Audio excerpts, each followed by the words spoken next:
Sisters, जय मसीह की। आज हम उत्पत्ति अध्याय 22 और 23 देखेंगे। आज उत्पत्ति जो अध्याय 22 है उसमें हम देखते हैं कि कैसे अब्राहम की परीक्षा हो रही है। ये उसकी परीक्षा परमेश्वर उसका विश्वास चेक करने के लिए नहीं है, बट उसके विश्वास को बढ़ाने के लिए ये परीक्षा हो रही है। अब यहाँ पर परमेश्वर अब्राहम को बोलता है कि तुझे अपने इकलौते बेटे को मुझे सेक्रीफाइस चढ़ाना है, मुझे बलिदान करके चढ़ाना है। यहाँ पर हम वर्स बाय वर्स देखेंगे क्योंकि ये चैप्टर बहुत ही इम्पॉर्टेंट है हमारे लिए। आज हम देखेंगे कि जैसे कि वर्स में लिखा हुआ है, पहले ही वर्स में लिखा हुआ है कि अब परमेश्वर ने अब्राहम से ये कहकर परीक्षा की, हे अब्राहम, उसने कहा, देख मैं यहाँ हूँ। यहाँ पर परमेश्वर अब्राहम को बुलाता है और कहता है, देख मैं यहाँ हूँ। और इसके बाद परमेश्वर उससे कहता है कि अपने पुत्र को, अर्थात अपने इकलौते पुत्र इसहाक को, पर हम यहाँ पर देखते हैं ये इसहाक इसका इकलौता पुत्र नहीं है, इसको इश्माइल भी है। पहले उसको बॉर्न हुआ था इश्माइल, फिर इसहाक। मीन्स ये प्रभु उसको इकलौता पुत्र क्यों कहता है, हम आगे पढ़ते समय रिवील होगा कि यहाँ पर ये पूरी कॉन्वर्जेशन किस वजह से की गई है। फिर यहाँ पर कहता है जिससे तू प्रेम रखता है। अब्राहम का इश्माइल से भी प्रेम था, पर ये उसकी बुढ़ापे की संतान थी और यहाँ पर वो उससे बहुत ही प्रेम करता था क्योंकि प्रभु ने इसे ये प्रॉमिस चाइल्ड दिया था। और मतलब प्रभु ने इसको बुढ़ापे में दिया था, जो अनहोना था उस टाइम पे दिया था, तो इसको उससे भी बहुत प्रेम हो गया था। और प्रभु कहता है इसको लेकर मोरिया देश में चला जा और जो पहाड़ मैं तुझे बताऊंगा उसमें इसको तू बलिदान कर देना।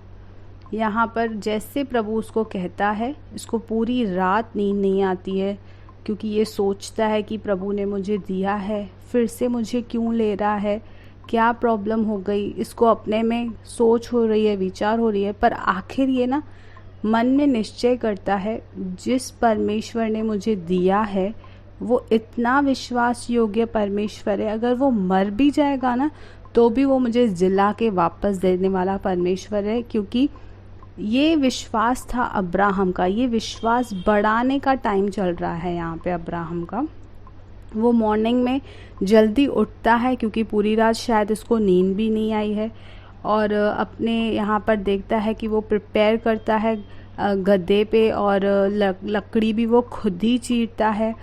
लकड़ी चीरता है क्योंकि अभी देखते हैं इतना बूढ़ा है पर वो काम सब खुद ही कर रहा है। हो सकता है कि वो नौकरों को भी बोल सकता था, पर ये खुद ही कर रहा है क्योंकि ये परमेश्वर के लिए हर एक बात कर रहा है कि मैं अपने एफर्ट से करूं। और फिर उस स्थान से निकल जाता है और इसको 3 दिन लग जाते हैं उस स्थान में पहुंचने के लिए। और दूर से ही वो देखता है वो स्थान पर, और अपने नौकरों को और गधे को नीचे ही रखकर रुकाकर वो बोलता है कि मैं और मेरा बेटा हम ऊपर परमेश्वर को दंडवत, इंग्लिश में लिखा हुआ वर्शिप करने जा रहे हैं। यहाँ पर वो उनको बोल सकता था कि मैं ऊपर बलि चढ़ाने जाता हूँ, क्योंकि उन्होंने तो देखा था लकड़ी लेके जा रहे हैं, सेवकों ने देखा कि लकड़ी लिए हुए हैं, ये वो सब एग्जाम्पल्स उन्होंने देखे थे। बट यहाँ पर वो कहता है मैं वहाँ पे ऊपर प्रभु की आराधना करने जा रहा हूँ।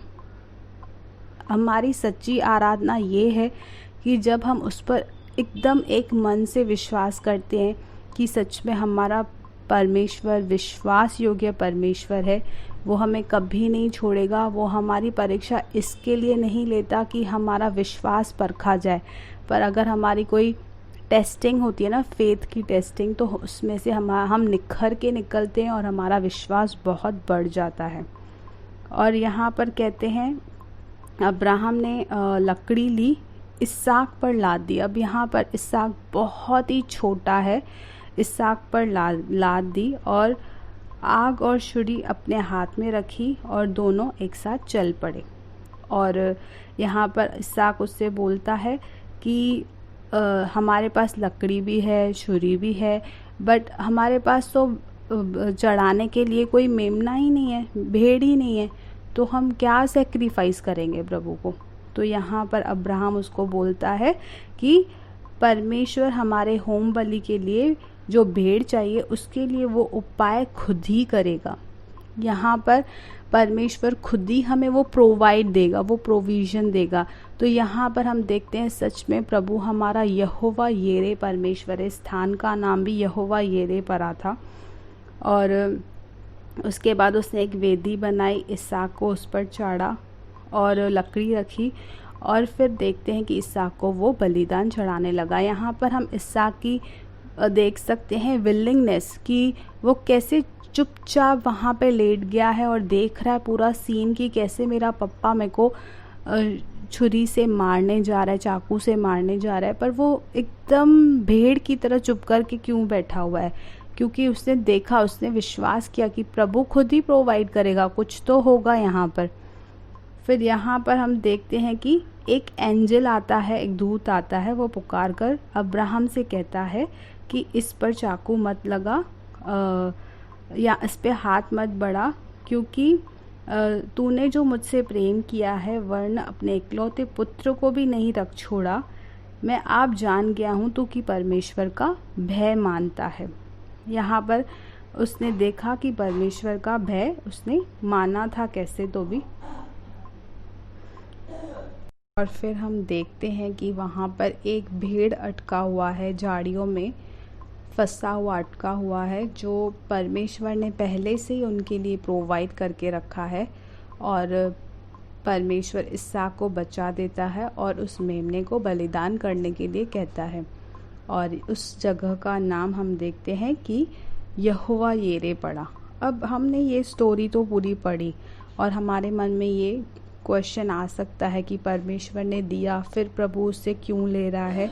अब यहाँ पर हम देखते हैं इस पूरी स्टोरी में कि कैसे परमेश्वर अब्राहम पे ये रिवील करता है कि जिस तरह मैं तुझे ये पूरा सिस्टम बता रहा हूँ उसी तरह मैं अपने इकलौते पुत्र को देने जा रहा हूँ।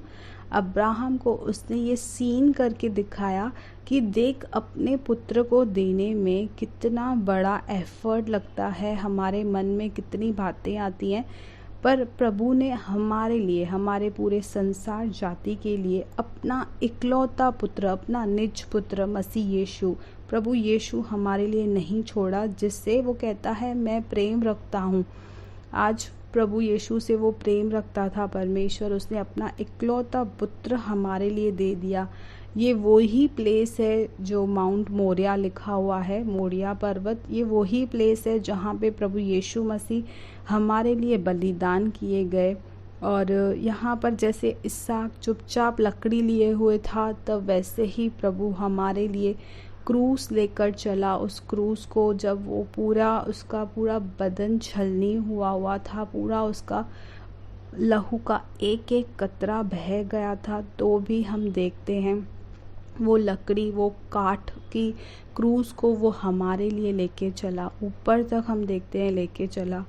और फिर उस स्थान में गया और उस स्थान में जैसे हम देखते हैं गया और हमारे लिए वो मेमने की तरह एकदम शांत विलिंगली, जैसे इसहाक कैसे विलिंगली चुपचाप बैठा है, वैसे विलिंगली वो हमारे लिए बलिदान होने के लिए एक भेड़ के समान चुपचाप बैठा था। उसने एक मुंह से कोई बात नहीं कही, एक गाली नहीं कही, हमारे लिए कोई बुरी बात नहीं कही, उसके विपरीत उसने हमारे लिए आशीष ही निकाली। और लास्ट में हम देखते हैं क्रूस पे जब वो चढ़ाया गया था और जितनों ने उसको चढ़ाया उनके लिए प्रभु ने कहा कि इन्हें क्षमा कर, ये नहीं जानते हैं कि ये क्या करते हैं। पूरा हम जब सीन देखते हैं कि इसहाक का, वो एक्चुअली प्रभु ने उसको एक एग्जाम्पल करके दिखाया था कि जैसे इसहाक को मैं पूरा सीन क्रिएट करता हूँ, ऐसे ही मैं तुम्हारे लिए अपना इकलौता पुत्र देने जा रहा हूँ। और फिर जैसे हम देखते हैं कि इसहाक को रोकने के, इसहाक को मारने के लिए एक एंजल ने उसे रोका था, पर वहाँ पर अब परमेश्वर ने हमसे प्रेम इतना किया कि उसने अपना इकलौता पुत्र दे दिया, उसके लिए उसने रोका नहीं। और वो हमारे लिए बलिदान हुआ। इसके बाद हम जो आगे पढ़ते हैं कि इसने जो एक्शंस किए उसके वजह से पूरी ब्लेसिंग्स उसके ऊपर आई, अब्राहम के ऊपर आई। परमेश्वर उससे कहता है कि तूने अपना इकलौता पुत्र भी मुझसे नहीं रख छोड़ा। एक्चुअली परमेश्वर ने अपना इकलौता पुत्र हमसे नहीं रख छोड़ा, और उसके बलिदान करने के द्वारा जब हम उस पर विश्वास करते हैं तो जो अब्राहम को सारी ब्लेसिंग्स मिली वो हमारे अंदर पूरी होती हैं। हम देखते हैं वो सारी ब्लेसिंग आज हम इंजॉय कर रहे हैं मसीह यीशु के वजह से। सच में ये पूरा सीन हम जब देखते हैं तो मसीह यीशु के एक एक पार्ट को हम यहाँ पर कंपेयर कर सकते हैं कि किस रीति से प्रभु ने, परमेश्वर ने अपना इकलौता पुत्र हमारे लिए दे दिया। और आफ्टर हम 23rd चैप्टर में देखते हैं कि अब अभी सारा बूढ़ी हो चुकी है, 120 ईयर की हो चुकी है, वो मर गई। और क्योंकि अब्राहम परदेसी होकर वहाँ पे रह रहा है तो अभी उसको कब्र के लिए एक जगह चाहिए जो मतलब उसके पास है नहीं। तब वो वहाँ पे जैसे कि परदेसी होकर रह रहा है तो उसके लिए, उस कब्र के लिए एक जगह परचेज़ कर रहा है। और एप्रोन और हित्तियों से वो एक कुछ लैंड परचेज़ करता है सिल्वर कॉइन्स देके। और हम आगे देखते हैं कि वो सारा को उधर दफना देता है। यहाँ पर हम पूरा सीन देखते हैं कि जैसे अब्राहम ने अपना सेक्रीफाइस दिया और सारा यहाँ पर बूढ़ी होके मर गई। पूरी ब्लेसिंग्स उन्होंने एंजॉय की है पूरी, क्योंकि उन्होंने एक ही कार्य किया है, वो है परमेश्वर पर विश्वास। उसकी बुलाहट से वो आए हैं, मुकरे नहीं हैं। और उन्होंने, जो परमेश्वर ने उनको संसार से अलग किया और परमेश्वर के पीछे पीछे वो चलने का उन्होंने इच्छा दिखाई, उन्होंने फेथ दिखाया है। इस वजह से वो लोग पूरे ब्लेसिंग्स को एंजॉय कर रहे हैं। बुढ़ापे तक वो जी रहे हैं। उन्होंने जवानी जी, बुढ़ापे में भी उन्होंने जवानी जी, हर बुढ़ापे में उन्होंने संतान पाई है।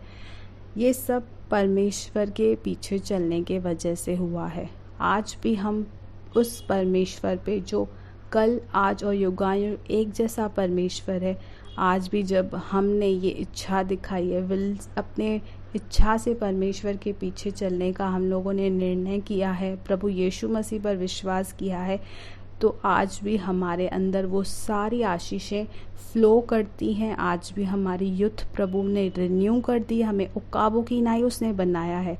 आज भी प्रभु हमें कहता है, मैं तुझे कभी न छोड़ूंगा, कभी न त्यागूंगा। आज भी वही परमेश्वर है जो उपाय करने वाला परमेश्वर है। वो हर एक समय में हमारे लिए प्रोविजंस बना के रखता है। जहाँ कुछ नहीं होता है वहाँ से ही प्रभु की सोच स्टार्ट हो जाती है, और वो हर एक बात में हमें हर एक अच्छी और भली वस्तु देना जानता है। आमेन। प्रभु आप सबको आशीष करे।